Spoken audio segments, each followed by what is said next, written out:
Folks, this episode of the Redneck Country Podcast is brought to you by OutdoorFunctions.com. OutdoorFunctions.com is an online calendar-based system where you can go on, scroll month to month to month so that you ensure you don't miss any kind of outdoor function coming down the pipe. Anything from clinics to banquets to fundraisers to gun club events, whether it's practices or competitions, folks, they're all on there. Head on over to OutdoorFunctions.com and take a look. You can even sort by the type of event you want to look for. At this point in time, they have completely wiped their calendar due to COVID to ensure all the events that are posted there are truly happening, and therefore, folks, they need your help to rebuild it. For free, go on and hit the event submission button on the top right and be able to put your event in there to start to populate this calendar back up post-COVID so that we can all get back out and enjoy the outdoors together. So, folks, spread your wings, try some outdoor events, and please be sure to check out www.outdoorfunctions.com. Hey, folks, welcome to the Redneck Country Podcast. You are on. We got a special treat tonight, but you are on with Real Redneck Todd Millard right here. We got Bill, Thom. Bill, are you there? Good evening, everybody. Welcome to the podcast tonight. And Bill is there, the almost guy. And why I say we have a big treat tonight is because we have, again, the Patriarch of Redneck Country, my father, only this time, because of technical pains in the butts, we'll call them, and glitches and all kinds of sound hissing, popping. It drives us insane. And anybody that's listened when he's on maybe has the same problem too, but it drives us insane. Just absolutely. Not me. Makes me laugh. Oh, yeah, right. butt kiss. So we have the Patriarch, Real Redneck, Todd Millard, my dad, and he is sitting right here beside me. Dad? Yeah, I'm in the office. This is awesome. There's stuck pictures on the wall, pheasants on the wall, guitars on the wall, and gummy sour worms on the desk. Like I'm in heaven. Pool table right behind me. This is awesome. I am right here in Clay Crusher, Redneck Country, the whole gambit. Oh, good grief. We are close quarters, folks. So you won't see, video killed the radio star, so you won't see fists flying, but you may hear them. So. And I'm out here enjoying the sunroom, peace, quiet. I got lots of room over here. If you guys want to come over, I got enough room for social distancing and the whole works. He's on his way, Bill. How long do you want him? 3 months? 4 months? Set him down. Yeah. We'll put him to work. He's coming with an apology note for Candace. Yeah. Okay. He's sitting right beside me. I can get away with these. Okay, Bill. What did you do this week? This week, yeah, good week. We were not doing too much in the outdoors. I had to work on Saturday, but when I got home, much more progress on the boat project, which is coming along quite well. You got to be almost done that thing by now. Well, yeah, this is where I'm at. I got this weekend. My parents are coming down. They just took purchase on their Winnebago, so they're anxious to get that on the road and set up shop in our driveway for the weekend. So it's nice because the social distancing thing is going to work because they have their own house. They bring it with them, park it in my driveway. And so my dad is carpenter by trade, fantastic woodworker. He does amazing work, and he's going to help me with the flooring in the boat. So Hunter will be out there learning, and with 3 generations working on the boat this weekend, and it'll be some good times. I'm sure there'll be a tool or two maybe tossed around, but patience will be there, and everything will be good. So yeah, right on.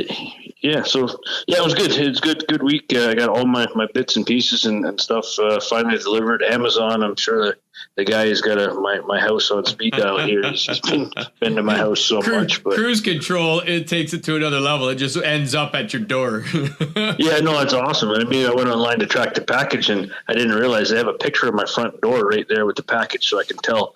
And it's, hey, Hunter, wake up. The package is at the front door. Go pick it up, you know? Yep, that's awesome. So I got a question. What? And now that we've got your dad in the room, I was just wondering how the project went from your dad's perspective on the building of the shed. I don't think, microphone is, We got some technical. Sit back, dude. Put my hand over his mouth. He's just pushed me back in the chair. I don't know if I like this. Put my hand right over his mouth. I can actually get in on this now. I'm no longer master of my own domain. This is fantastic because you had absolutely no idea I was going to ask that question. No. I don't have half the clue that's going on this podcast on a good day, let alone right now. I'm going to tell you, Bill, it's just the way I pictured it. I had pictured this. You're welcome. Shed, and it's just the way I pictured it. Rustic, the hemlock boards, raw boards, and the little deck out front, the porch out front with the overhang, and it's just awesome. I just been enjoying a full week of putting stuff in there and hanging stuff up. It just came out terrific. However, I did listen to the last podcast, and he was wrong most of the time. So, that's what I figured, but I wanted to put you on the spot just to try to clear the air a little bit because I got a one-sided story, and I'm pretty sure there was another side to it. Let me tell you, I will say that the fact that he kept saying he wanted a rustic-looking cottage is saved our bacon because every time he screwed up, we could just go, well, it's rustic. There was one board, we cut it to fit perfect. And I heard him say under his breath to my wife, "Oh my gosh, I can't believe it. He cut this one perfect." And I said, One board out of 4,863. I said, okay, we're not going for perfect. What about the half I cut off? Well, the half you cut off is 3/4 of an inch too wide. Perfect. Put that in there because that gives us a ledge sticking out, and that looks rustic. So I actually put the half in there we didn't use. That was planned. Yeah, that was cool. It's great when a plan comes together. That's real good. Oh my gosh, what have I gotten into? Yeah, no, it was awesome. But this week, I've just enjoyed being in the yard. Everything's been handy. I think I said on one podcast that Todd's girls planted some cucumbers and squash in our backyard, and we got a big squash coming. And this week, they harvested 4 cucumbers, and Avery was excited that she couldn't believe. She kept saying we have cucumbers already. And Speedy Auto Glass in St. Thomas here, they host every Wednesday a virtual car show. What you do is, I wish your car was ready and down here, because you take your car up to them, they take a picture in front of their building with the Speedy sign, and they put it on this giant digital, I don't know what you call a billboard, but it's a screen, television screen outside. It's huge, and they put it on the side of their building, and every Wednesday they play a loop of all the cars that have gone in and had their picture taken. So my wife and I went up and sat next door in the sub shop parking lot and watched the virtual car show, and until my car showed up, and we watched it a couple of times, and so it was cool. Nice. Yeah. So you actually did that? You went up there and watched a virtual car show? Yeah. So anybody can take their car up, get a picture, and they'll add it to the loop. And every Wednesday, it's a virtual car show. When you're coming down Talbot Street, Main Street in St. Thomas, there's Speedy's giant sign out there, and the cars are rotating our loop. And you're like, hey, there's my classic, as you crash into the side. Good you guys can get out there and still be cruising, and the weather has been perfect for it over the last week for sure. Oh, yeah. Really nice. So, Todd, how you doing this week? Well, I'm doing all right. We been working probably a lot, but aside from that, I've been doing pretty good. I can't complain. Hey, what else? What did we get up to, Dad? Because really, it's that or, well, we did some sporting clays last Sunday again. We did shooting, and I sent Dad over to get me. I'm redoing. I guess that is something to say. I'm redoing, I think I shared it a little bit ago, I'm redoing one of my old trap guns with the under the guise that my daughters can shoot it. Yeah. So I've actually found a place that's going to nickel plate the receiver. I found a place that's going to Cerakote the barrel and have Clay Crusher Cerakoted in orange down it as well. On top that'll of look nice. That'll look pretty cool. On top of the regular, I've ordered an orange butt pad custom from Italy. And I'm going to have them Cerakote the choke tube orange. And then I've got Dad. I sent Dad over because we found a Gricoil shock system to put on it. And so there's not many of those around. And especially with the state we're in, I'm not sure how shipping is happening. So they launched over there today for me and grabbed that. And then, so yeah, it's I'm a little confused. Your wife is a very, very smart woman. How did you get all this past her? I've had on the premise that it's for your girls. Well, and she kind of seen through that, so I had to sell. Yeah. I had to sell a couple guitars. Oh, you did? As I hang my head. Now, with complete transparency, I have I had 13 guitars, and so at 11, she said, "No more in until one goes out. I'm cutting you off at 11 guitars." And so I found some good deals on number 12 and number 13 with the guys that, yeah, I'm gonna sell these ones to get these ones. It's okay. And so I never did. But now that this has come up, it was, you sell those 2 guitars and then we're okay. So I did. I have sold one. And now the other one, I've had some hits on it, but I'm just waiting for the right deal to come along. But it is up for sale as well. It may take a couple of years for that right deal to come along, I'm imagining. It's not the first time they've been for sale. It's just, she doesn't know the value, so you jack the price and nobody wants to buy them anyway. And it's like, I'm trying. Yeah. I guess the market's just not there. It's tough times to sell stuff these days. Yeah, I agree. You're lucky she doesn't listen. That's all I got to say. I was just going to say that. But yeah, so that's kind of on the side of work, and that's kind of what I've been doing. I mean, I've been working on that BT99. I redone the stock on it, and my gun, I got it in for a pit stop, so I redid the stock on mine, just refinished it, and now it's in getting a tune-up done, so I should have it back soon on my trap gun. And then, but that leads me to, yes, we went sporting clay shooting on Sunday. Me and Dad and a buddy of ours on Redneck Country, Sean Diomera, and his dad came along, and Dad's buddy Bill, Real Redneck Bill Vokes, and so yeah, we went out and had a good time.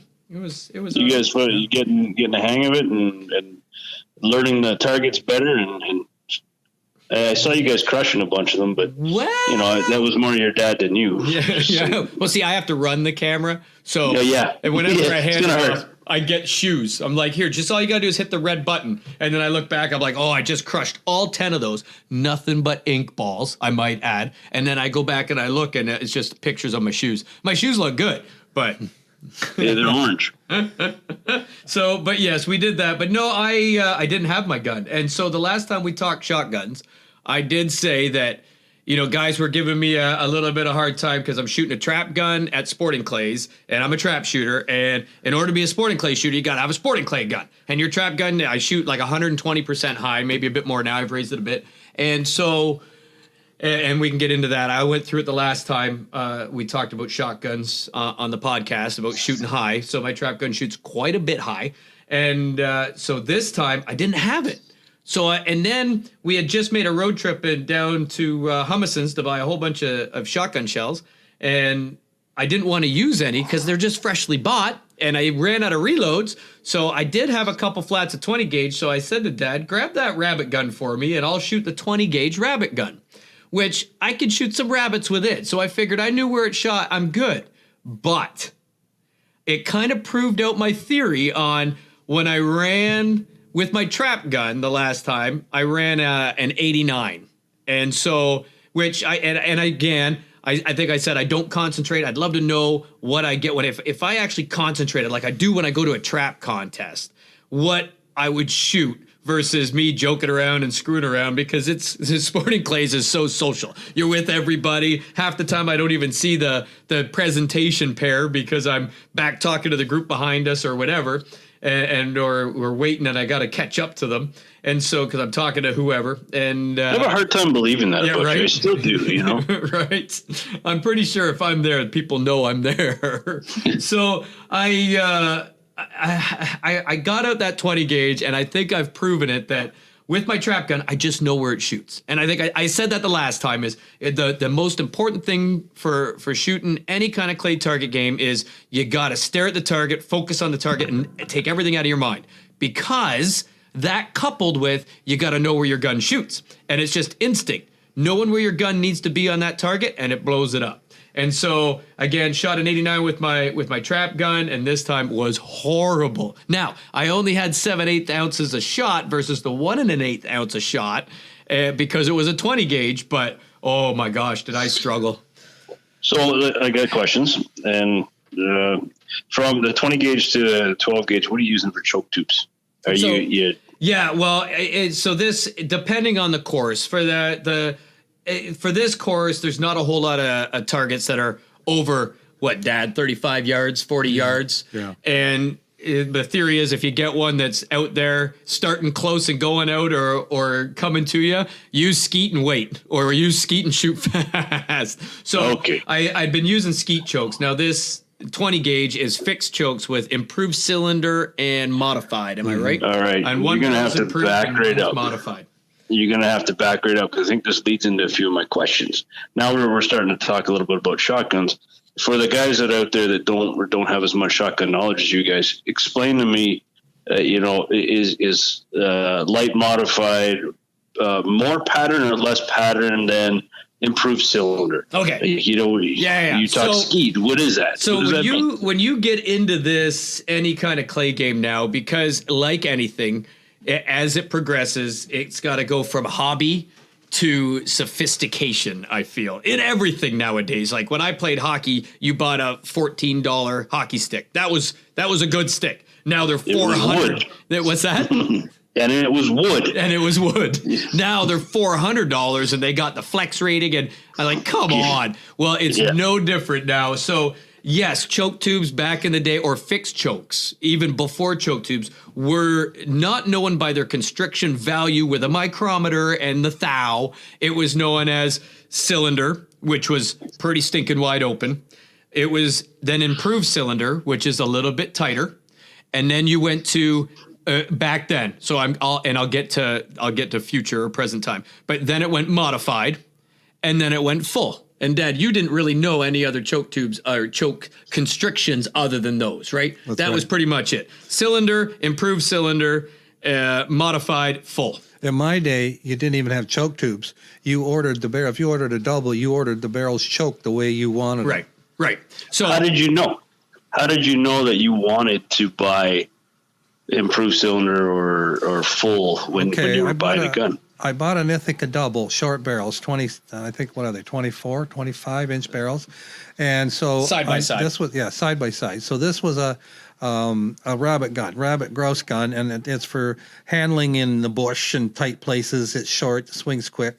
And so I wanted it improved cylinder and modified, open chokes, because you're going to shoot close range. And then I bought the longer barreled, I think they're 28, same gun, but longer barreled, and I bought it modified and full. Oh, so there you go. I was shooting modified and full. Yeah. There. Oh, there you go. I got an excuse. Yeah, and a 20 gauge, with a 20 gauge, that's still not a lot of shot in your pattern, not like a 12. But I shot for years. I shot that little short one at Rabbits, and Todd always liked the longer one because he could swing it better. And I like a longer barrel no matter what I do, because short barrels swing quick. Longer barrels slow you down and make you smoother.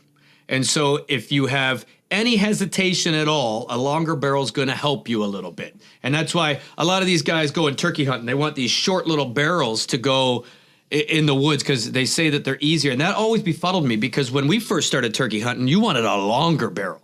You wanted a really tight pattern so you could reach out and touch them. So if they only came to 45 yards, you were still shooting a really tight, because you're using extra full choke, and then you're shooting a little short barrel. Well, that wad's going to come out of that barrel at only 24 inches and bust away from the shot quicker, which starts to open your pattern faster, whether you're shooting through an extra full choke or not. You put that down a 34-inch barrel, well, now you've got that extra length, you've got that extra oomph. Now you put it through an extra full choke, you're going to have a lot tighter pattern a lot further out there, which is when you go to these turkey shoots that they used to have quite a bit and stuff, you'd get guys coming with professionally turned down 36-inch barrels that they'd blow a hole right through the paper at 40 yards like you were shooting a slug. And so that's why these guys, they want to shoot short barrels. And I never understood that when these short barrel ideas came out. Like, this 870 is for turkey because it's only got a 24-inch barrel. I'm like, 24-inch barrel on an 870? That's a rabbit gun. Because you're shooting close, like shooting skeet, right? Like the targets are close. And turkeys, I want to reach out and poke them. That's why you got the extra full. So it's almost like a contradictory to me. And then when you swing, you can swing a short barrel really quick. So a rabbit busts really close. You got a short barrel, open pattern, swing fast. Well, even for me, I wanted to take a little bit extra time on the rabbit. So I like a longer barrel. It slows me down. But I come from, Dad introduced me to shotguns with trap shooting. Trap shooting, the norm is 34 inches on a singles barrel, right?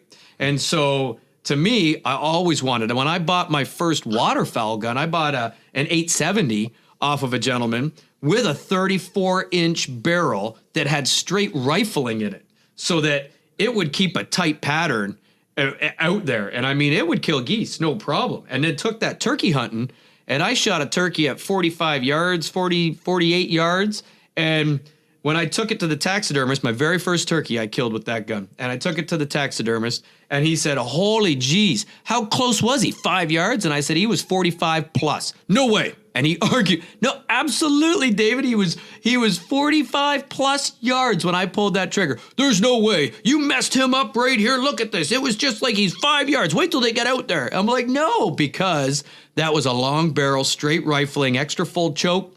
And that thing, I mean, it holds a pattern. I still have it today. I just don't use it. But it holds a pattern. And so that's why short barrel versus long barrel. And I always like a long barrel. When I bought my 870, after that 870, I bought that one used. I bought a brand new 870 because I wanted 3.5 inches. Only because they don't make 4 inches. Yeah. So I bought another 870, and they, just for a few years, they had a waterfowl edition, which had a 30-inch barrel on it. And it's the only 870 had a 38 or a 30-inch. The rest started at 28, and 26 was pretty common. And so I jumped on that. When I jumped on that 30-inch 870 with a full camo Max 4 pattern with a 30-inch barrel and choke tubes and 3.5 inch. And I want that longer barrel. That's just, I don't know why anybody shoots a short barrel with you could swing way too fast, swing by way too much. And I've never shot a duck at 10 yards as often as I've shot geese at 30 yards. So, I back to it. Sorry, Bill. Go ahead. Sorry. Go ahead, Doug. Say one thing, and then I'm going to let you guys talk chokes because I'm from the old school. I own 3 target guns, and they're all 3 of those are Winchester Model 101 diamond grades. My main trap gun is a single barrel unsingle. That means it's got a rib in place of the top barrel. It's a high rib, and it's choked full, fixed full, no choke tubes. And I shoot it singles and handicap, and that's all I shoot. So that's 16 yards, and then whatever your handicap is all the way back to 27 yards. So he's shooting 16 yards with a full choke, where I, just to interrupt, shooting from 16 yards and trap with a light modified. So more open than modified. In between improved cylinder and modified. Okay, carry on. Now, some of the guys that I've been shooting with, still club members out there, I've been shooting for 45 years with them, and they've even said to me, we don't take much into this changing choke stuff, do we, Don? I said, no, we've always just had fixed full, and we've learned to shoot them and just stuck with them. Now, I do own an over and under Winchester 101 diamond grade for doubles, and it's fixed full in the top barrel, and it does have a choke tube in the bottom, but I only own one choke tube, and it's modified, because in doubles, you shoot that first one right out of the trap house as quick as you can. It's a choke tube modified, and then the top barrel's full. That's it. I don't change it. Now, my Sporting Clay skeet gun, it's a double, and every set of barrels are choke skeet and skeet. They're fixed, no choke tubes. I can change the gauge, but I can't change the choke, and that's all I shoot. Now, I noticed Sunday when we were out at Otter Valley at the Sporting Clay range, your group wouldn't be quite done yet when the group behind you was coming up to shoot that station. So then they would read what the targets are, true pairs and which one you shoot first and where they're coming from. And I noticed that a couple of the guys, they decided, okay, I got to shoot this one first and then that one. What's the presentation on each target? Is it coming at me? Is it going away? Is it high? Is it coming down? And they were changing choke tubes in both barrels every single station that they shot at to optimize the pattern. Well, not me. I just shot the gun I took, and that was it. So, and that's something to be said for really knowing how that pattern performs at the distance that those targets are presented to you.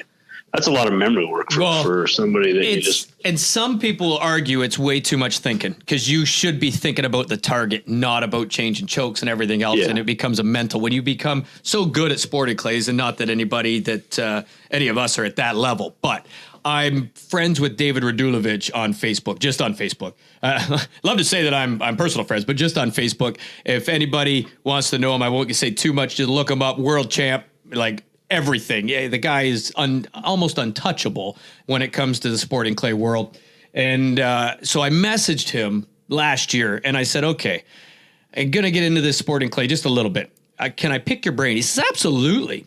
And so I was appreciative, because I know he's a professional coach, and that's how he makes his living. So I'm kind of treading on thin ice with doing this, right? And I imagine he gets 50 million questions a day. But I said, and it was right after he won the Worlds over in, I can't even remember where it was, someplace half across the world. But I said to him, okay, A, choke tubes, what do you shoot? Do you change them every station when you see what the target is? Because when he hits these courses, he'll come up on a target that it could be a 60-yard crosser, and the next one's a 10-yard rabbit. And so I said to him, do you change? And like for us in the sporting clays locally around here, you're averaging 20 yards to 40 yards, and you don't have really much outside of that, where they're going extremes. So I said, do you switch in between stations? You come up and you see that presentation, do you switch? And then I want to know, do you switch shot? Do you switch shot sizes? Do you switch loads? Like how deep do you take this? How technical do you get? And he said, oh, that's a good question. He says, absolutely, I'll answer it. And here's your answer. I shoot he's sponsored by Parazzi. He shoots a high tech. And he says, I order that gun. It is fixed, light, full, both barrels. I shoot 1 ounce of 7.5. That's it. I do not change. I don't care if that target's 5 yards or if it's 75 yards. If you're on the target, it's going to break. And I don't want that messing up my thought process in between stations looking at the target. I'm too busy figuring out my break points. I ain't worried about what chokes in, because I know if I'm on it, I'm on it. There is no ifs, ands, or buts. It's getting crushed. So that food for thought, he did say that. So yeah, that would be where I'd be at too. Not to say that I'm anywhere close to your level or those guys' level, but I wouldn't want that many variables screwing with my head while I'm thinking about, did I put the right choke tube in when the target's being presented to me? And I'm just thinking about sea orange, break orange, or whatever color it is, because they're not all orange. It is sporting clay. No, not always. Sporting clay world. So, but it's an interesting dynamic of what people would want to go with. The highly interchangeable screw with everything per station, or just put the gun up, know where it shoots, be confident in your ammunition and the choke that you selected, and go shoot some targets, right? Yeah, and really, see orange, break orange. You got it. Yeah. Now, easier said than done. Hunting's different using this steel, and I'll just mention this and then get off it because we're not going to talk hunting. But in my goose gun, I shoot a modified choke because it's steel, and I shoot number 2s. And these guys shoot BBs. So if I want to shoot bigger shot, my gun will not shoot a good pattern with BBs unless I change and put an even more open choke in that gun. And so I just stick with number 2s and modified choke because I know I got a good pattern. And if I'm going to shoot BBs, and Todd will tell you, you using a more open choke in yours, don't you? What do you use? Well, and that's good. And I think we do need to talk hunting then, because we're talking choke tubes, and this podcast can relate to those. And I know when we get closer to waterfowl, we got a lot of topics to cover in waterfowl, because that's like, for sure, that's our love. But yeah, no. So I noticed, so when I started hunting geese and ducks, Dad was a smaller shot kind of guy. So he would say, he come from hunting ducks and stuff with 4s and stuff back in the day, but lead. 6s even, because it was lead. With lead. But he still had that target thought process, or the duck back in the day thought process, where smaller shot gives you more pellets, so your pattern's bigger, and it only takes a couple pellets to kill a duck. So he would say, let's use 4s. And okay, we did. And then we went to 2s, and we started noticing that the cripple numbers started dropping, right? Which was good. So then we went down to, Dad stayed there. Dad, you still shoot twos, right? Yeah, I shoot twos. So he shoots twos and he shoots a modified choke, which for steel is typically full. And they say that because the friction that steel makes going down your barrels, it's not as soft as lead. And so lead going down your barrel, it will be able to get together better and form coming through that choke tube. And the friction stays within inside that shot. Where with steel, it coming down your barrel, they don't like to play together, not soft, right? So the problem there is they heat up and coming down and they'll bulge your barrel trying to put them through too tight a constriction. So modified for steel is technically full. So when I switched to BBs, because I went, wow, twos give a better kill ratio to cripple. Which, I mean, that's what everybody wants. You don't want to be having to put another shot once they're down or chasing them across the field. No. And they run into a cornfield, standing cornfield, and nobody wants that. So it's worse on water, right? Yeah, even worse on water. And the ducks will start ducking and diving, and it's a nightmare. So forget that crap. So, okay, I'm going to BBs. So I started shooting BBs, and yes, now the kill ratio goes up even greater because the larger shot's going to carry its energy a lot further, right? Better than a smaller shot size, which is just physics. Which I'm not a physicist, but that's just how it is. So kinetic energy carried better because it's heavier, right? Same with bow and arrow. Your arrows, the heavier they are, they carry a better kinetic energy. There's a trade-off though with speed. So I'm rolling a fast shell. I roll a 1,550 feet per second steel load for geese, 3.5 inch, only because they don't make 4. And but I'm running BBs. Well, then we were decoying them so close in the early season that I switched to improved cylinder just for the heck of it. Just thought I'm going improved cylinder because they're close. So that would be like a modified for steel. Because again, lead, you mean? No, for steel, it would be like a modified for steel because with steel, if full is actually a modified, right? So now improved cylinder is more like a modified. So I roll in the improved cylinder, and that's when they just started. I mean, forget kill ratio to cripple ratio. Now we're talking triples versus doubles. Yeah. And I can almost remember the first hunt I had a GoPro on my gun, and it's on our YouTube channel. I dropped a triple on the first volley that came in, and I was like sold. Like, holy geez, improved cylinder's where it's at. Scotty switched to improved cylinder, and the same for him. So now we shoot BBs with improved cylinder. And even in the late season, I mean, a 30-yard goose, we've dropped them 30, 40 yards. I mean, we take some shots, and people, that's too far, and that thing comes down. I mean, you're leading it a good 4 or 5 feet, but she's dropping. And I tell you what, that's my secret sauce now, and I'll argue with anybody, including Dad, who shoots modified twos. I'm shooting improved cylinder with BBs, and I mean, they're dropping like it's hot. So...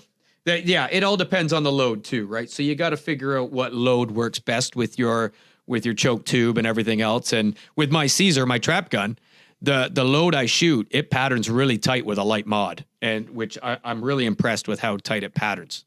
But you got to remember too, Bill, I'm laying down in one of these layout blinds, and I got this little spring assist board. And when they come in and then Todd yells, take them, by the time I open them flaps and I try and sit up, those guys have already got the first shot off, and they're already on their second. So I'm just playing cleanup. So I don't even worry about them being too close. I just stick with modified and number twos, and I pick the ones that are going high, or they're going out to the outside, or they're flying away, because that's the only couple of shots I get by the time I get up and out of the blind. Those guys have got their guns empty.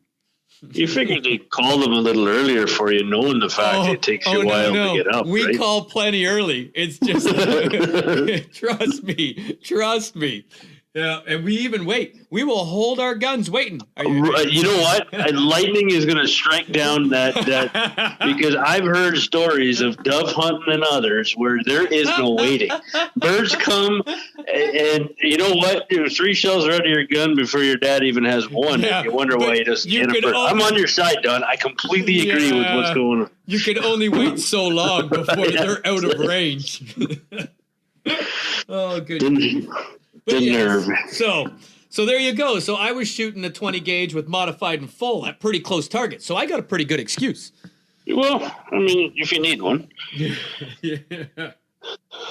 So that's good. I mean, you guys are or learning, and that's the best part. When do you figure your setup will be back together and you'll be running the high 80s and low 90s again? Well, I don't know. I'm hoping soon, and I hope it's I hope the targets start breaking, but I don't know. I went in on what Friday I gave it to him, but the gentleman wasn't going in the office till Monday, so he hopefully I'll get it back end of this week, beginning of next. And today's Wednesday, so it might still show up this week, but I hope they know that I need it urgently. So let's change gears a little bit. We've talked about choke tubes. We've talked about barrel length. This is going to be, we've talked about combs and ribs and setups. I think we should start talking about the finer details like target acquisitions. Maybe some of the details on some of your tips for a newer shooter or maybe even a seasoned veteran that is having trouble picking up targets. Let's talk a little bit about that. Like seeing them or sure. Rolling up the score. All of it. Let's start with staying on a trap line. We've talked a little bit about the gun setups. We haven't really talked about being on a trap line, the target pickups, the competition stresses, that kind of stuff. Some stories about you guys being in tough competitions where maybe you've had a shoot off. That's kind of the direction I was hoping to maybe go a little bit tonight. I don't like any of those shoot off stories, but we could. Well, me neither. I've been in a couple, and I can tell a story or two based on that too. But yeah, it's not fun. But yeah, no. So for the target side, so we've gone over the gun and why they shoot high. If anybody didn't pick that up, go back and say what kind of the podcast. I don't know, episode 26 or 25. It was what kind of shotgun is this, and learn about the differences between a trap gun and a sporting clay gun and a skeet gun. Covered that. So now you're on the trap line, not sporting clays, but you're on the trap line, and so that target is coming out of that house at 42 mile an hour, anywhere from 41 and a half to 42 and a half, somewhere in there. But on average, 42 mile an hour out of that house when you yell pull. And in singles, which is one of the events versus handicap versus doubles, which we can get into that, you're at 16 yards from the house. And then that target comes out. So now you're going to get two different perspectives. And Bill, you had yours in. We probably got three. But me and Dad sitting here, my perspective is a lot different than Dad's perspective. So sorry, not to cut you up, but the one thing you got to know about the people listening know about my shooting too is I'm a lefty. Yeah, which is just a messed up perspective to start. Which is completely opposite in some respects. But you guys are both right-hand shooters, right? Yeah, well, and let's talk about that real quick because I get into arguments on this all the time, and I'm not saying I'm right or wrong. I will argue because I like to. But there's some, and now it's gone again, like the hockey stick analogy where an old wooden stick did everybody for $14, and now you got all the different flexes and everything else. It's the same now for, am I left or right-handed? And which is when we do our trap shooting clinic, shotgun clinic, first thing we do, because people will say, well, I'm right-handed, so therefore I shoot a right-handed gun.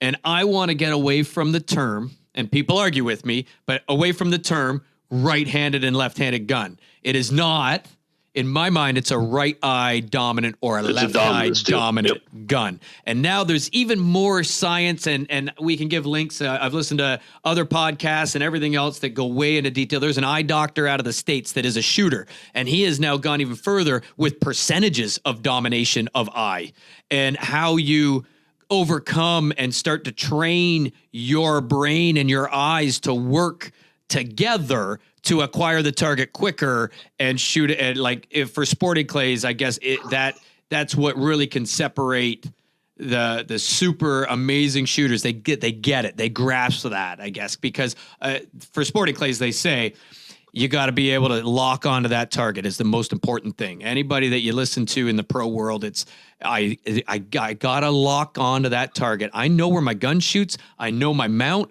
I know all of that. I know swing. I know everything I need to know.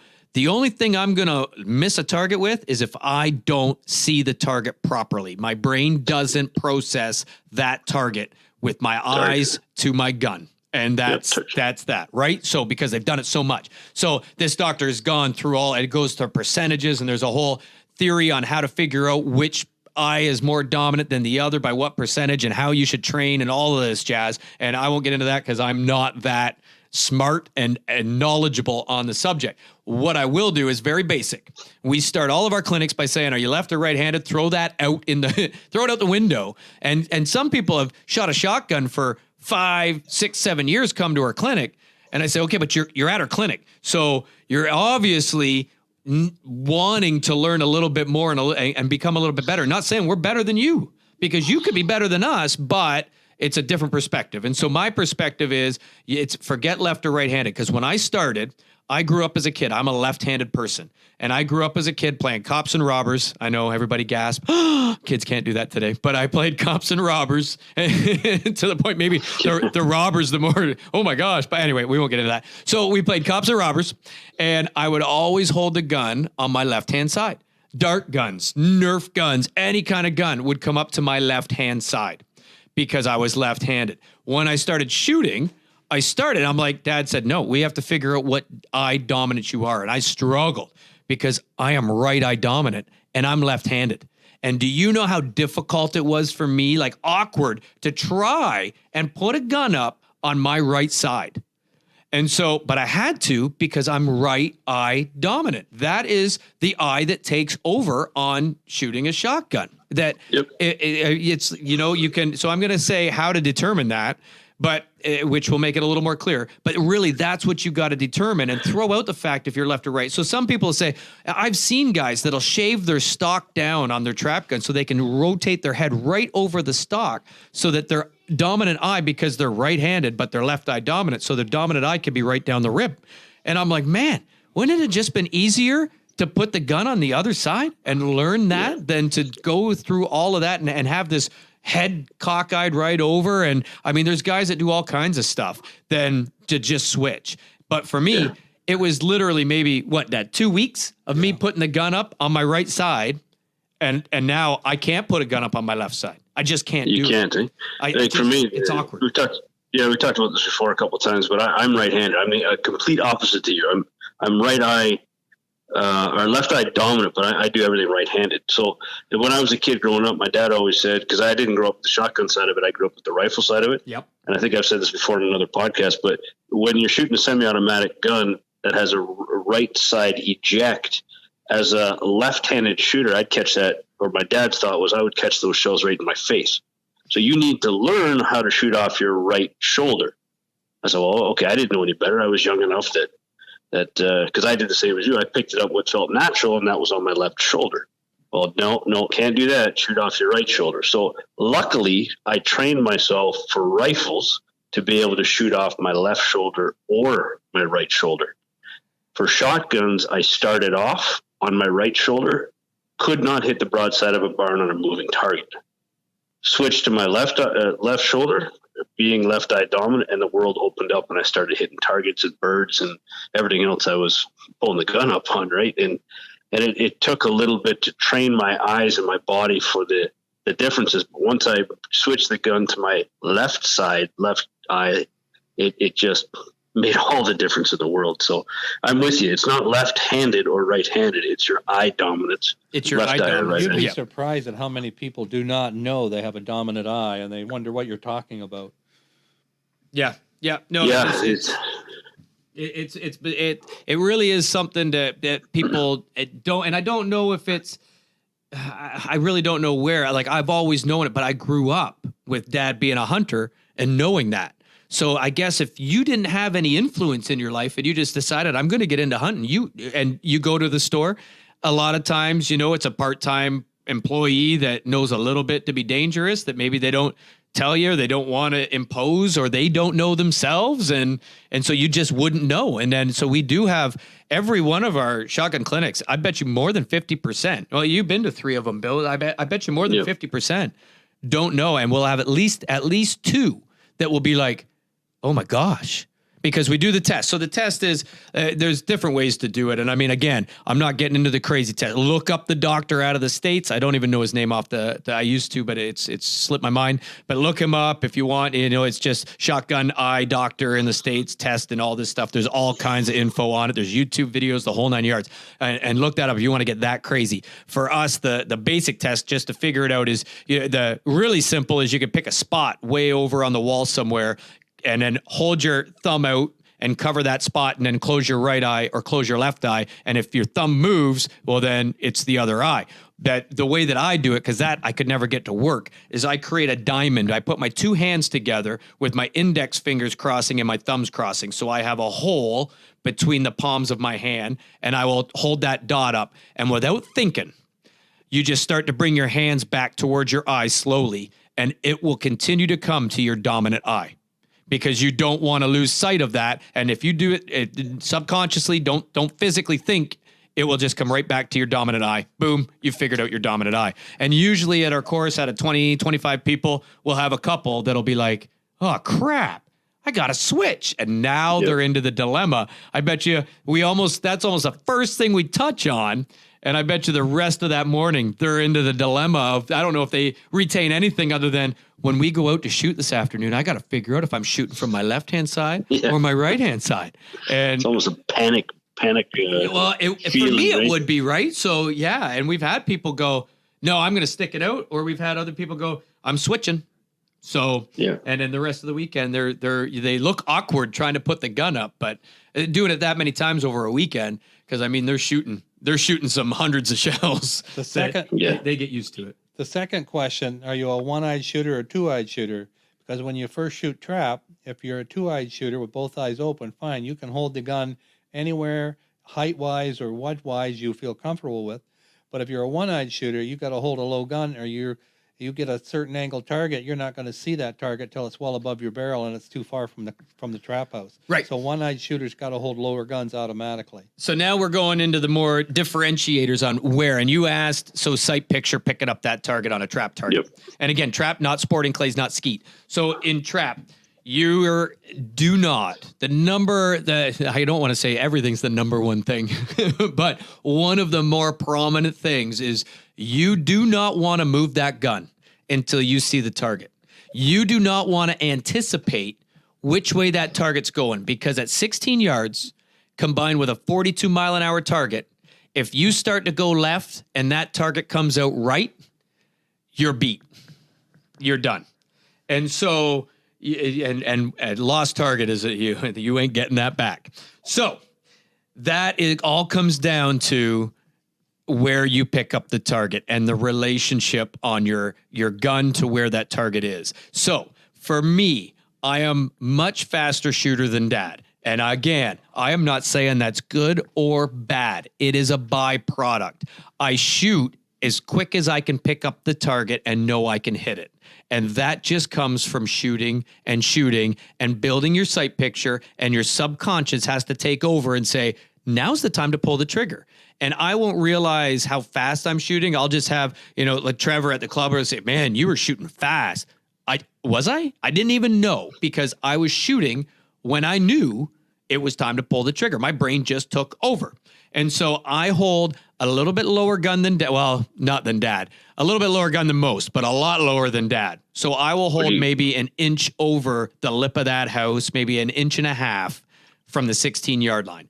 But again, front of the house or the back of the house for the people that are listening? Off the back of the house. So where I can see land, right? So where the lip is to where I can see land, I will put an inch and a half of ground between the lip of the house and my barrel.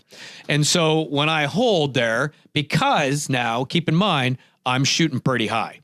And so I don't have to move my gun as much. In fact, holding in that spot, it's my little sweet spot, because now I've got to hold and wait for that target to come above my barrel so that I can pull the trigger, because it's got to be up higher. And to be honest, I couldn't tell you how high, because it all comes down to how fast I shoot that target to how much lead it needs or how high above my barrel it is. So as it climbs, it obviously slows down. So if it's a hard right or a hard left or a softer right, and it takes me a bit to move over, then I'm not going to shoot as fast as one that comes right out behind my barrel on a straightaway, and it's just there. And my brain goes, holy geez, it's there. I don't have to move the gun. And I could just pull it, just a little tiny flick up. And you couldn't even barely tell I'd be doing a little flick up, and I will explode it really quick. But again, speed is just the byproduct, because my gun shoots high. I hold a bit lower. I've got an unsingle, so I got a lot of rib there that I can see that target coming up out of that house, and I can pick it up, see it, and just pull the trigger. And it's just, that's what feels natural now over time from shooting. I was never always that style, right? It took me a while to develop that sight picture to know. Now, you talk to, guys that do nothing but eat, sleep, and breathe trap, like Terry Jordan, and you listen to some of the instructional videos that come out from like Phil Kiner and that, where they'll tell you, look 20 yards past the trap house, because that's typically where you're going to break the target, or it start to move to that target. So look out past the house. I physically tried to consciously do that, and it screws me up now. So I may do that now.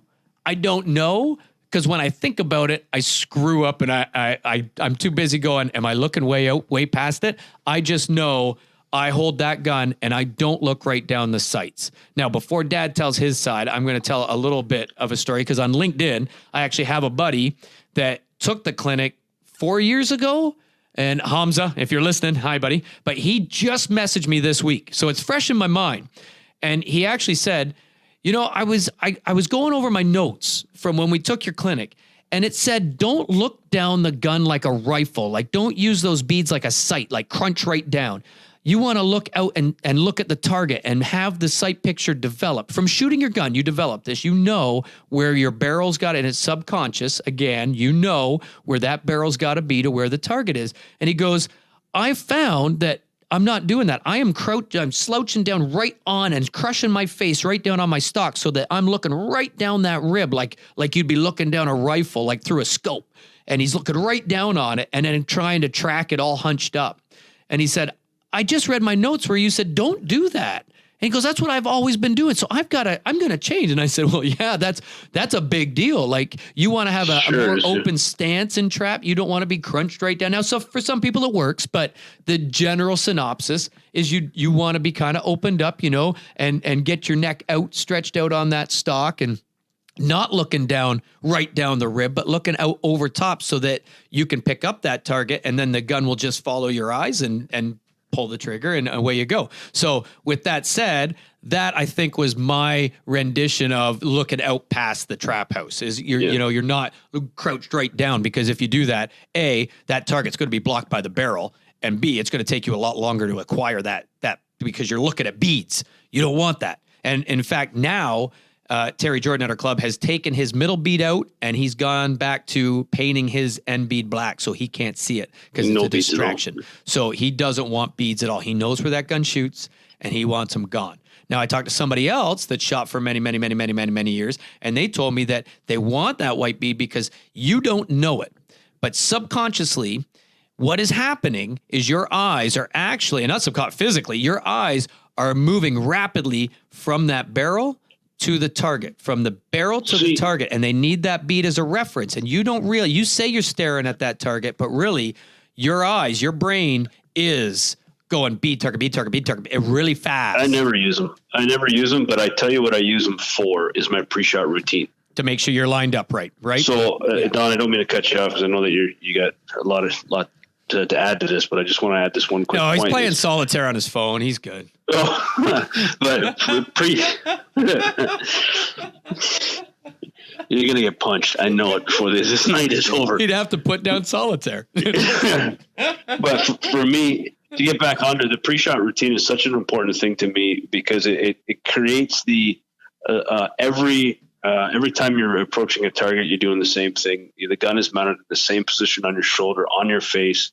You're saying the same cadences and rhythms. And when you talk about looking beyond the trap house, my rhythm and cadence from what I got taught by Terry is eyes first, right? Meaning that I'll line up to the right hold on the house, but I'll bring my eyes back to the center of the house where the targets are coming out with that soft focus, almost blurry, until those eyes pick up the target leaving the house. And when the two meet between the end of my barrel, so to speak, and where that target comes together is when I'm supposed to be pulling the trigger. So the beads, for me, I don't consciously, I guess, line them up while after I've yelled or I've called pull.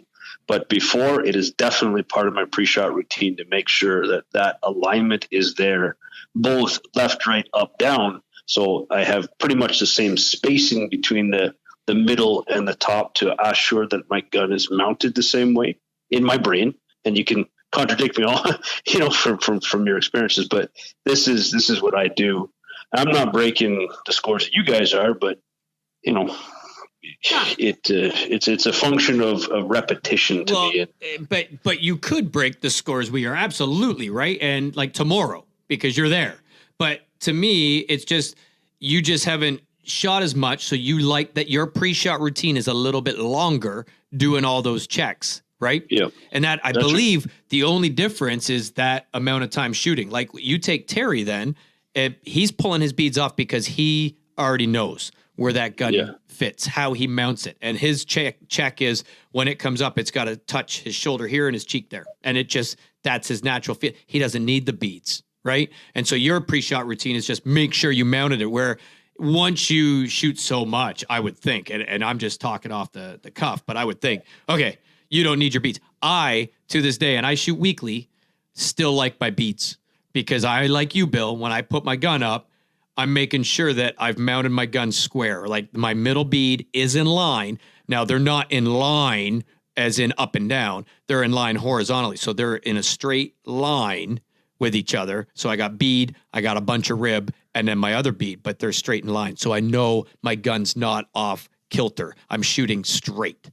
So I do that, right? So absolutely. And for me to take my beads off, that would mess me up, I think, because I'd go, well, how do I know I'm shooting straight? Because as much as I still shoot, I still do that. And maybe it's just natural for me, and to take them off would mess up my brain. Because again, once you shoot so much, it isn't about, knowing how to swing on a target. It's mental. It's just the targets you drop is because you were thinking about supper or whatever, which we can get into that after too. But I'll let Dad explain where he holds and how he shoots. It's very simple for me. First thing I do is when I go out to the line, you look at a target. Are they high targets? Are they low targets? So that determines how high or how low, because I like the same amount of timing by the time I pick up the target and swing to it and break it. So if it's low, I can hold a lower gun, swing to it and break it. If it's a high target and I hold down low, then I've got it throws my timing off. So then I adjust where I hold my gun a little higher over the trap house, so that by the time I see it and pick it up, I got that same amount of timing. Now, it's on the station 3, which is the middle station right over the trap house. Put the gun up, line up the beads like Todd said, but I want a figure 8. I don't shoot as high or as quick as he does. So I know if my beads are sitting on top of one another and I got a figure 8, that's the amount of height I want for that target that's always climbing. That puts my pattern a little higher. I'm not wasting pattern below the target. You're shooting what, 80-20? 80-20. So 80%. So just again, for any listeners that maybe didn't listen to episode 25, 26, whatever it is, shotgun one, is you pick a spot at 30 yards, you aim right at that spot and pull the trigger. 80% of his pattern will hit above that spot. 20% will hit below that spot. So he's shooting higher than a normal shotgun. He's shooting 80-20, 80% of target above where he's aiming, 20% below. So he's shooting high. He's catching that as that target's rising, because it's always climbing in trap. See, the more you shoot, the quicker you get. So the quicker you get, the more climb that target's doing. So any pellets below the target are automatically already wasted. They go below. You want that target to climb up into your pattern, so you want most of your pattern above that target.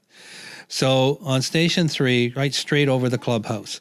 Now what I do is, I once I've got the beads lined up and they're straight, I lift my right elbow up and lock the gun to my cheek.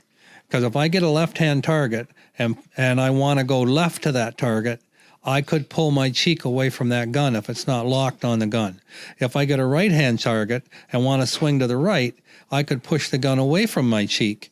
And once that pressure, like whatever that pressure is, once you're used to that feel of your gun, if your cheek leaves the gun, you've changed your side picture, or sight picture. Whether it's left or right, you've changed it. So that tells you when you're in the right position to shoot. So you want to lock that cheek on that gun and you become one with the gun. But you want to be comfortable. You want your neck outstretched, all not scrunched down. You just want to be comfortable. So what I do is I get my comfortable stand, bring my gun to my shoulder, to my cheek, lock it in, make sure everything's lined up. On station 4, which is the second station to the right, I hold right on the right-hand corner of the trap house. On station 5, I hold outside of the trap house in preparation of that right-hand target. Now, it might not be a right, but if I don't get out there, I'll never catch it. The timing between the time I see it and shoot it, to me, I like to keep the same. Same on station 2. Now you're shooting your worst angles left. So I hold in the left-hand corner of the trap house. Station 1, I hold outside that corner so that I got time to chase that target and break it. And so the timing to me is very important, that you hold the right height, the right position, and make sure your cheeks are locked on, and that most of your pattern is above that climbing target. Yeah. To me, that's the simple process. And to drive that home further is when he says, then you're locked in, you're ready to go. It's, once again, your brain, they say a stupid shooter makes a good shooter because you can't overthink it. And my point of shooting my trap gun in sporting clays, because I know where it shoots, when I have to think about where that gun is relationship to the target, I'm going to miss. It's got to be instinct to just take over. You've got to mount it. You've got to build that sight picture and just let your instinct take over. And so that's pretty much how I hold my gun with my thought process, knowing I can hold here and I just know where it's going to break. So anybody new going out can't just instantly go out and go, oh, okay, well, I'm going to hold here because that's where Todd holds, or that's where Terry holds, or Bill or Dom. That's the interesting thing about this. Not to cut you off, but the interesting thing is when your dad's talking as a brand new shooter, I still struggle, and I've been shooting for years, is to pick up what is truly a high target and what is a low target. What comes out of the house as nominal or normal mid, with no wind, no nothing, is obviously affected based on how the wind or the heat or the day or whatever will dip the targets or raise the targets, or how that machine is set up inside the house, right? So the targets as they come out of the house have to be within a range to be legal. That's true. Yes. But they're not always legal. And you can have them change from trap to trap. In fact, your squad, well, you see one, you look at one, and is everybody happy? And if the consensus is no, they're too low, let's raise them. Okay, if they're too high, let's lower. Before you get there, yes, there is. If you're shooting ATA, Amateur Trap Shooting Association, which is, again, as pro as you get with American Trap, but it has a rule book, and yes, that's where the 42 mile an hour rule comes from, and that is there is a height at a certain distance that target should be on a straightaway, and a lot of clubs will have a T-bar they take out, and at so many yards, it's such a speed, and that target's got to hit that T, that cross exactly, and that's a regulation target.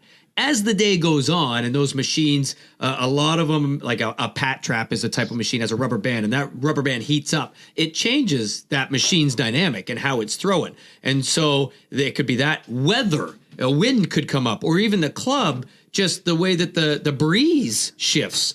And all of a sudden, those targets are either going to get thrown higher or dove down. So as Dad says, when you go to the line, you're allowed to say, within reason, wait a minute, those look really high to me. If the whole squad is in agreement to lower them or raise them, again, within reason, then yes, now you call over somebody, they can go out and they will raise it or lower it based on what should be as close to a regulation target as possible. Now, to finish, though, how I pick up the target, once I'm set, once my cheek's locked in, I'm like you, Bill. I do not keep my eyes focused down that barrel. When I call for that target, what I do is I make a habit of opening my eyes wider, because then that causes me to look to the middle of the trap house, regardless of where my gun is. As soon as I yell pull, then I open my eyes wide, and that causes my peripheral vision to go to the center of the trap house and pick up that target and define the angle. And then that allows me to start moving in the direction.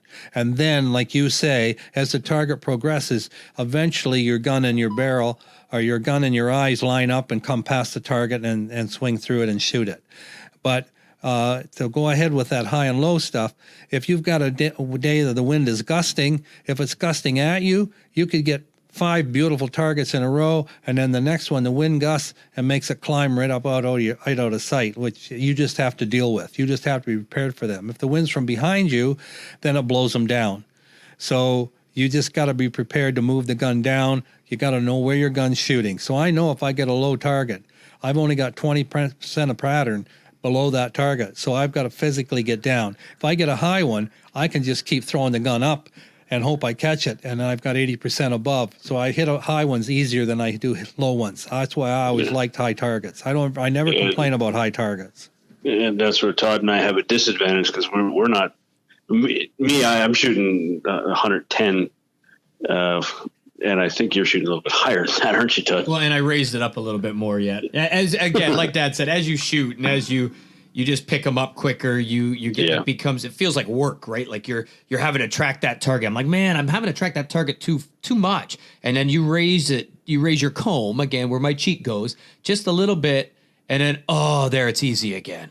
And so I've technically adjusted that sight picture a little bit, but it's to save me having to move the gun so much, because even though to somebody else it might not look like I'm moving it that much, to me it's just, this is so, why is it so, I'm going to move it up, and that's so much easier. Find the sweet spot. Yeah, I don't have to move it's just because you're probably pretty much are picking it up just a little bit quicker. Your brain is processing it a little bit quicker. Therefore, you're shooting a little bit quicker. So it's now time to move that comb up, and it'll just, when you do it, it'll be like, that's better. That's easier again. And now you may be shooting a little bit quicker again, and people will go, wow, you're shooting a little bit faster. Put that out of your head. That's just the byproduct of your brain working, right? Turn everything off, let your brain work, and that is the byproduct, is the speed. So you don't want to be a fast shooter. Dad can shoot. And I think we should, and I'm going to relate this to hunting, and then we can end with Dad telling one of his trap shooting stories on such. But with relating it to hunting, like Dad said, because a lot of our listeners that I know a lot of our listeners, so I know a lot of them are hunters. But with that said, how do you relate this? Well, simple. When you come up on that goose, when you come up on the duck, the turkey's a little different story, but the rabbits, you gotta know where that gun shoots, and you just gotta be able to pull it up and pitch and focus on that goose, focus on that duck. And you will know, your brain knows where to put that gun. Your brain knows how far to lead it. Your brain knows all of that. Quit trying to second guess it and trust it.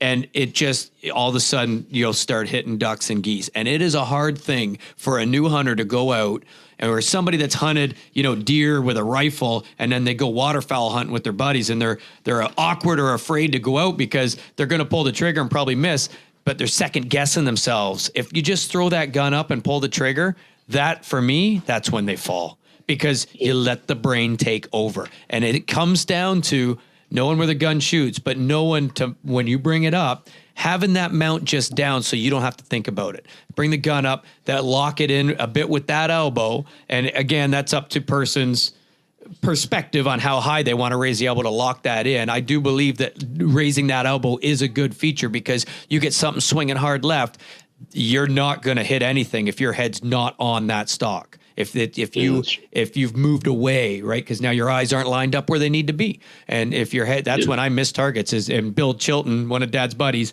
if I miss a target in a competition, he'll walk out, smack me in the back of the head, and say, "You idiot, quit lifting your head." and I won't know what I did, but he'll know. And he's right. I got to stay in the gun with doubles. I know it. I got to stay. I got to physically, mentally keep telling myself to keep my head on the stock, stay in the gun. And when it comes to goose and ducks, you're taking more than one shot. Can't take the shot, lift the head to see. You've got to stay in the gun so that you can get on to the next one and get on the next one and keep that cheek. And that elbow helps that cheek stay locked in with the recoil of those 3.5 inches, right? So that is kind of the related to the hunting thing. And with rabbits, you don't have time for any of that anyway. That's why I love hunting rabbits, and I smash rabbits like crazy, because they jump out so fast you don't have time to think. If that rabbit is way down there and stops and looks at me, chances are I'm going to miss that darn thing versus running out at 10 yards and just letting my subconscious take over, go rabbit, boom, bang, there you hit it. Holy crap. How did I hit that? And that's awesome. But yeah. So there's so much I want to talk about the mental side, but in the interest of time. Oh yeah. We're going to come back to this again, right? Like absolutely. Yeah, no. We've got so much more. I mean, we got hours and hours and hours and hours and other resources we can tap. And oh my gosh, yes, insanity. Yeah. From the mental side, the setup, how to get to a gun club, how to feel comfortable at a gun club, all that kind of stuff I think is important for our listeners to understand and to know. And I think we've touched a little bit on that in other podcasts, but to end this one up, I'm interested to hear something special, some stories, some tips. Yeah, well, I'm going to lead in. Yeah, I'm going to lead in. And like most of our podcasts, this one got pretty technical. But it is what it is. Sure. I mean, that's trap shooting, right? And shotgunning in general, when you start to get into it, just like the freaking hockey stick that used to be $14, it's now $400 and you got to know your body weight and everything else. So that's now everything. It's shotgunning included. But I'm going to lead in, and hopefully, like all of our other podcasts where we tell the stories, hopefully you could pick something out of this story. And that's how I've learned to hunt my whole life, right? Is listening to Dad and his buddies talk and go, oh yeah. And then when I'm in the tree stand, I pull those stories back and utilize them. And so hopefully this can help. I don't know, but it's a great story anyway. So I'm going to lead Dad in, and then he could tell the story. And of course, I'm not going to let him tell the whole thing. I'm going to have to chime in, but yeah, he'll be wrong. He can't. So I'm going to go that Dad shot trap for years. Didn't always shoot ATA registered targets. I mean, it's a little bit more money and a little bit more expense. And me and my sister had different ideas when we were growing up than what he should spend his money on than that. So then fast forward to, and we had a local league, a winter inter club that did well in forever. And so now fast forward that I want to go shoot some ATA. We shooting some ATA, and Dad had never shot 100 straight. And so that there's a couple steps when you get into trap shooting. Obviously, your first 25 straight, and there's a badge for that.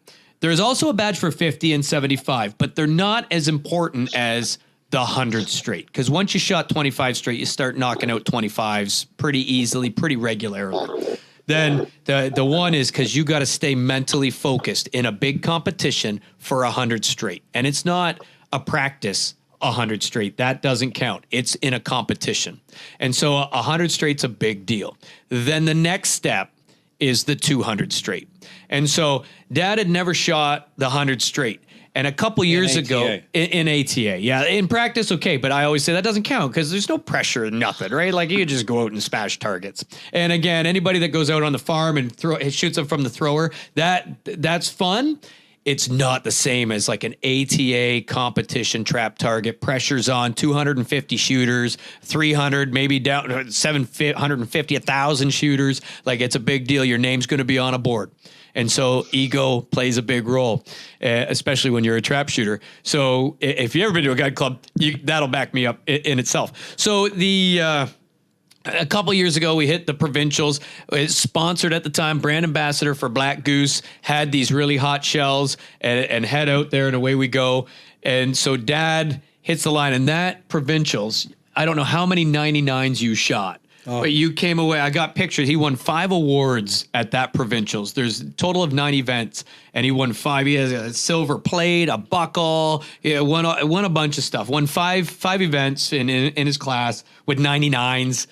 And but not the 100. So then was it that year or was it the next year? It was the next year. We're at the team shoot at our home club in St. Thomas, and the team shoot, this was kind of cool. So it's 200 targets, and you're on a team. You shoot 100 in the morning and you shoot 100 in the afternoon.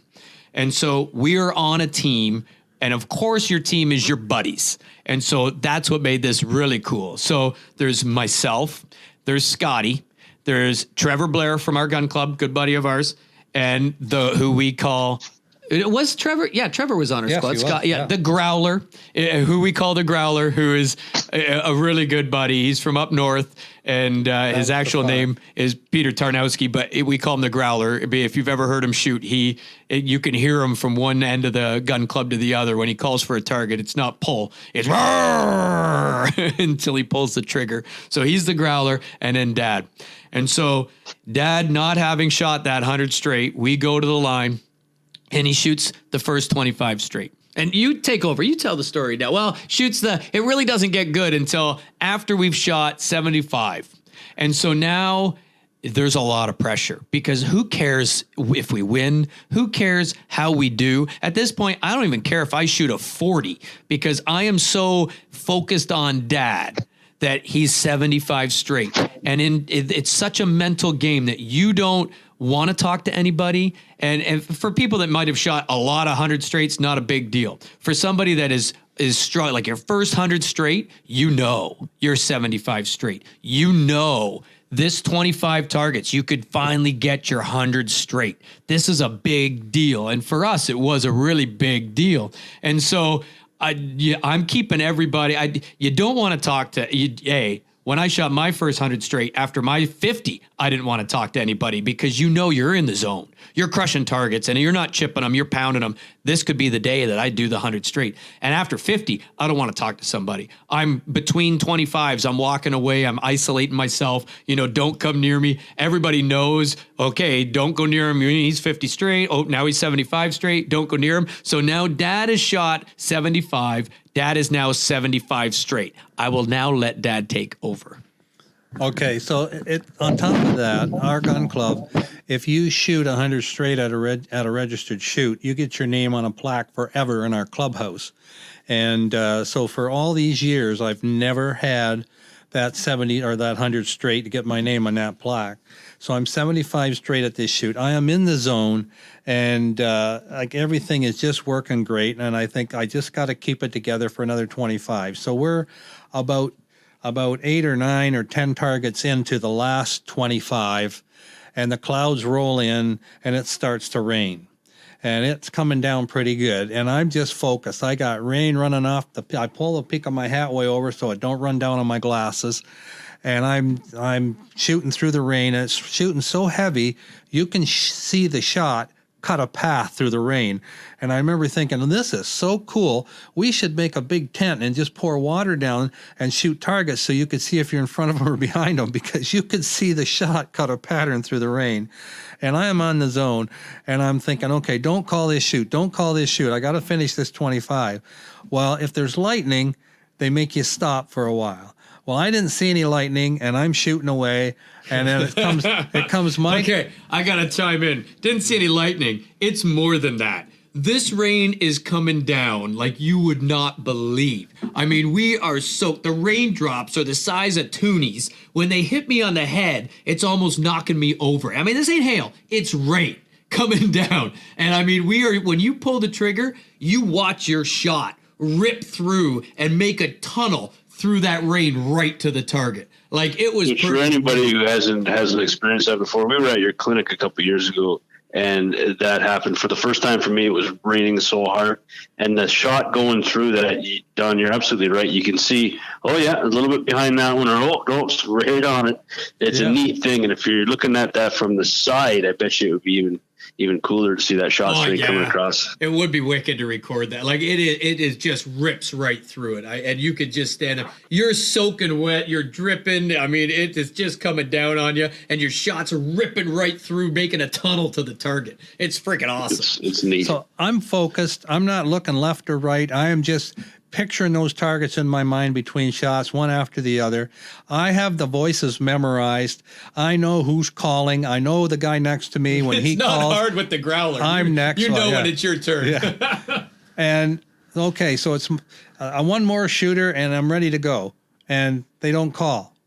And so I'm standing there. I'm on the ready. They don't call. And I look over, and nobody's on the line. And I thought, wait a minute, what's going on? And then they're back at the bench, and see, the other thing that throws you off too, because you shoot 50 targets from one trap and then you move to another 50. Oh, this one we were shooting 25, 25, 25. Oh, that's 25. right. We were moving every time. Every 25. So every time you moved, moved, a different trap house, a different bank. So you had to consciously determine, are these targets high, are they low, and adjust your gun. And then you sometimes, if you catch the squad in front of you, you would have to stand there for 10 or 15 minutes, which let you cool off, get out of the zone. So you, in between these 25s, you had to stay focused. And you're mentally getting destroyed. I mean, there's no physical labor that can prepare you for how tired you will be after that. So thought process. We're in the last 25. To keep your head in the game. And I turn around, and then they realize that I haven't heard that they've called to shoot. And for the record, they blow the biggest air horn on the planet. And it's rated so hard, we were waiting. There it is, we go.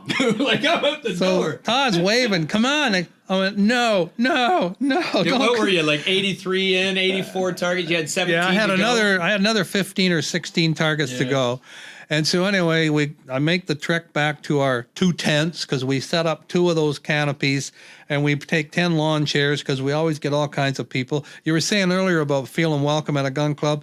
We're conscious of that. There's new shooters. There's people that don't know a lot of people, and there's never enough places to sit. And we invite people to come in and get to know them and sit in our chairs, make them welcome, and now they look for us, and we've created some of the best friends. So I go back to the 2 tents to get out of the rain, and I sit in a chair, and of course there's all these chairs around me, and everybody's heading standing room only under there, and I'm thinking, no, I don't want to talk to anybody, but I got to be out under the rain. Well, Todd physically keeps people away from me. He knows how I'm feeling. At this point, he is 84 targets straight. He's going for his first 100. And so for us, that's a big freaking deal. His name's going on the plaque in the clubhouse. He's now going to get that 100 straight badge. He's going to get in the trap shooting magazine that comes out, Field and Trap, every month. His name's going to be in there that he ran 100 straight. Like, this is all coming down the pipe. He's only got to shoot 16 more targets. But we've already been 40 minutes to this point of the mental thought process to get here. Now he's got to wait even longer the whole time trying to keep your head in the game. And insane. So Todd's keeping people away from me, and I feel like the Rain Man in the movie. I'm sitting there in a chair rocking, and I think, oh my gosh, I'm You've rocking. Watched the Rain Man? Yeah, and I'm thinking, I've never seen the Rain Man. I have no inkling to watch the Rain Man. I'm thinking, you need to go hang with Bill and drink tea. I'm thinking, oh my gosh, I'm rocking. All I'm doing is thinking about targets. I'm mentally putting the gun up, shooting the target, putting the gun up, shooting the target. And I don't know, it was only 20, 25 minutes we were off, but were they a long 25 minutes? So finally they let us go back, shoot. Okay, guys, let's go. Let's get back out there and finish this shoot. Yeah. They hadn't seen lightning. You can't see lightning for 15 minutes, and then they'll let you go. So 25 minutes, and we're out there on the line. So we pick it up. So, and for me, I was still focused. The targets were still looking good. I'm on station 5 because I usually always start on station 1. So let me stop you. Dad is lead off all the time. So he's station 1. So he's the guy that starts the round. So it's either him or the growler. And so he's the guy that starts it. So he's going to be the person that shoots his 100th target first, because you go 1, then 1, then 1, then 1, then 1. So all 5 guys shoot 1, and then it comes back to the first guy. And then 2, and 2, and 2, and 2, and 2. And all 5 guys shoot their second. It comes back to the first guy. So he's going to shoot that 100th target. He will shoot it before the rest of us finish our round. They'll have one more target We'll each. still all be on 99 targets shot at. Dad will have shot 100.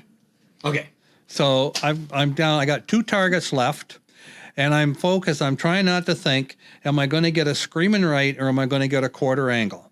Okay, hold the same height. Hey, I've never asked you this. Was that gun heavy?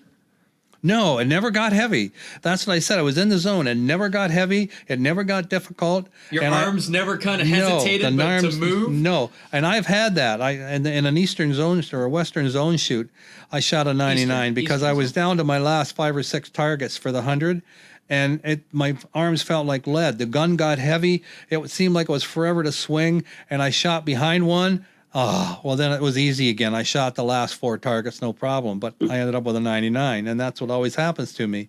But no, I was in the zone. I was feeling good.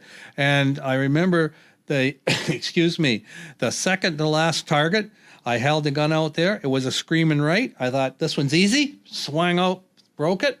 And then the next one I held out, and it was a quarter angle, and I thought, okay, I just got to bring the gun up, wait for it. Did you think? There it is. You were thinking all this. Thinking that there it is. I just bring the gun up and wait for it. Boom. And it broke. And it was just easy as pie. And I went, I did it.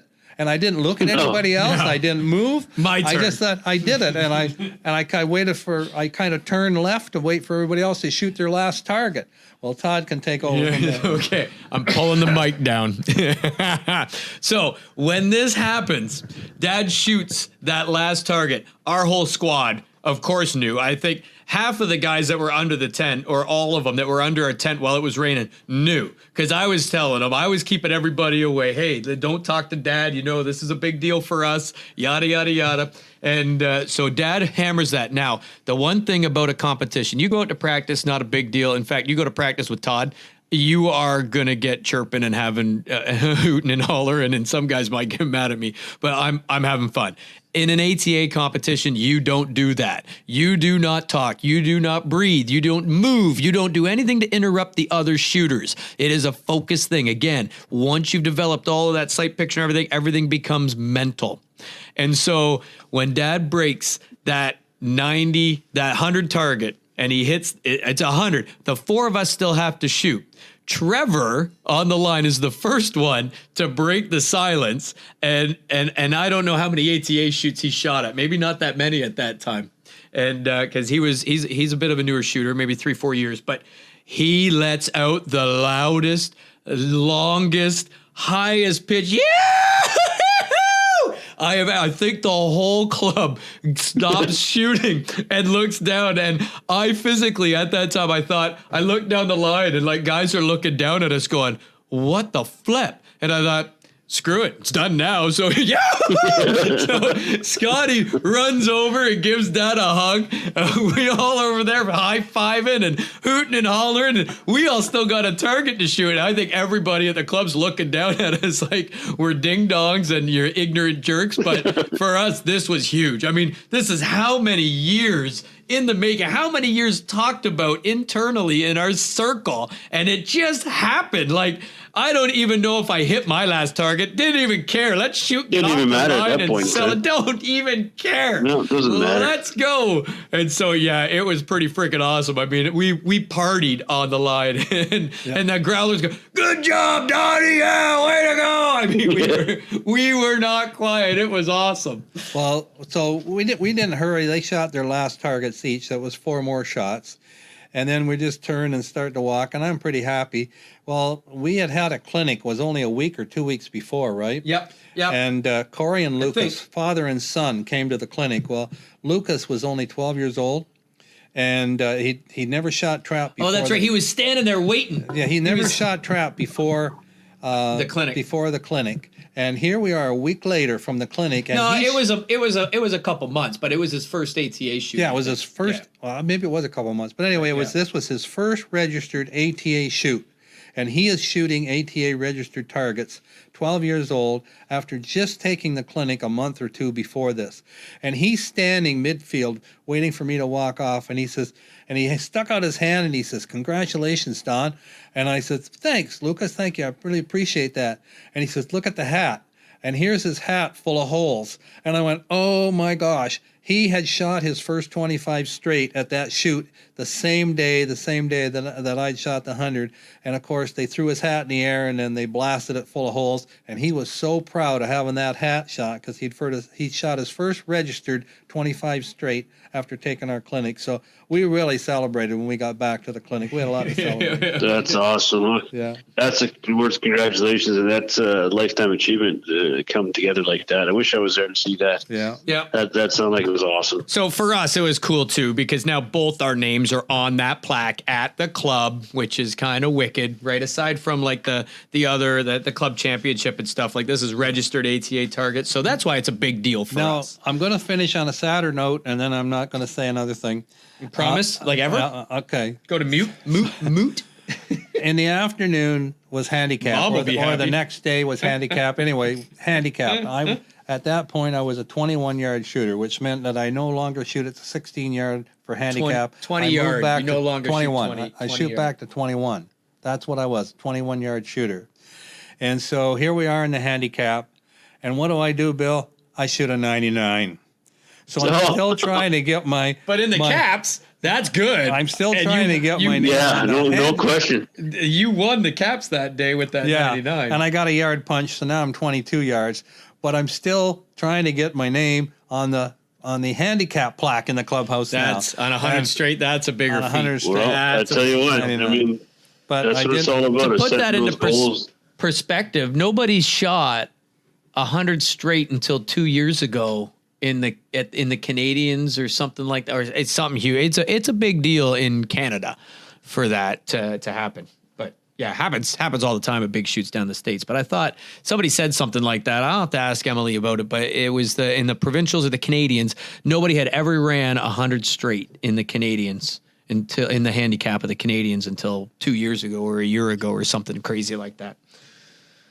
So that'll tell you it's a big deal to shoot 100 straight from the caps in my mind. That's huge. But my reflexes and my eyes are not getting better; they're getting worse. So I've got a short time to try and get my name on that one. But I'm happy. I've had a good life shooting. I've had a lot of fun. And that'll do it for this week, folks. For the Redneck Country Podcast, I'm Bill, the almost guy Thom. And I'm Todd. And thanks for listening. And folks, if you want to be part of the podcast or you want to give us some feedback or really contact us about anything, feel free to email us at podcast@theredneckcountry.com. Again, that's podcast@theredneckcountry.com. Thanks for listening. Talk to you again next week.